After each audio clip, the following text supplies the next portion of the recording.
Are you saying that there's a problem with the media in Ecuador? Oh, I just find it a bit interesting that he doesn't exactly welcome freedom of the press in that country, but... No, that's part of the mainstream media smear. I can deal with it if you like. Yeah, sure. Yeah. I'm doing a research paper at the moment. Okay. When I went to Ecuador, I was so... everything, by the way, that I said about Ecuador was not in any way trying to suck up to Ecuador. I don't do that. I actually believed everything I said, rightly or wrongly. I was there for 2 weeks. They have a very unusual government.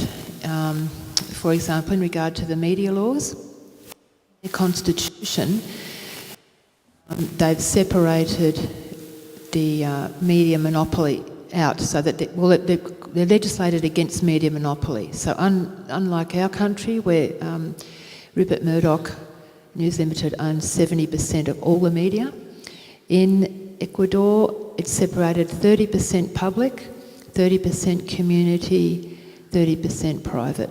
Okay, and if you are a media owner, you cannot also have a business as well. So you can't be multi-millionaire with lots of other interests and own a media outlet. All right.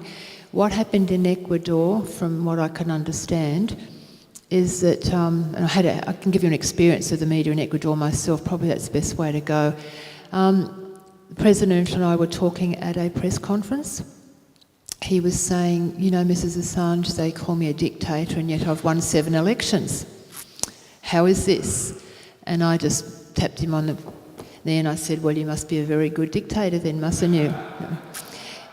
Your people are all laughing and smiling and you've got so much support. I mean, they've got 80% support after 5 years in the people.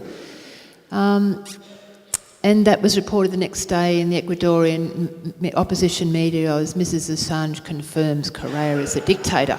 Yeah. And yet they'd all sniggered when I did it. All right? They'd all laughed at the time.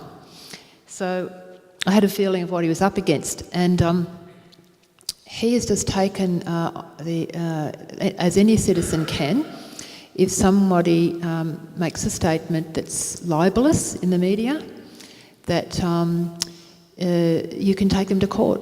And there's a lot of libel going on in Ecuador because when President Correa swept to power, elected by his people, the old established power who'd owned some of the media organisations, which were in some cases fronts for American interests, were not happy with it. They had no chance to exploit the country anymore. Of course they were upset. So everything they could do to smear him, they did. And the case was put before a normal court and he had his case proven that they had libelled him, and that's actually against the law in most countries, including this one. Some of the media organisations hadn't been paying tax, so they were subjected to the normal laws of the land. That's my understanding. I can be corrected on that, but that's my understanding. Nobody seemed to worry too much about Ecuador in regard to their media until they gave Julian asylum, and all of a sudden it's suddenly become a big issue for everybody. And I think that probably answers the question.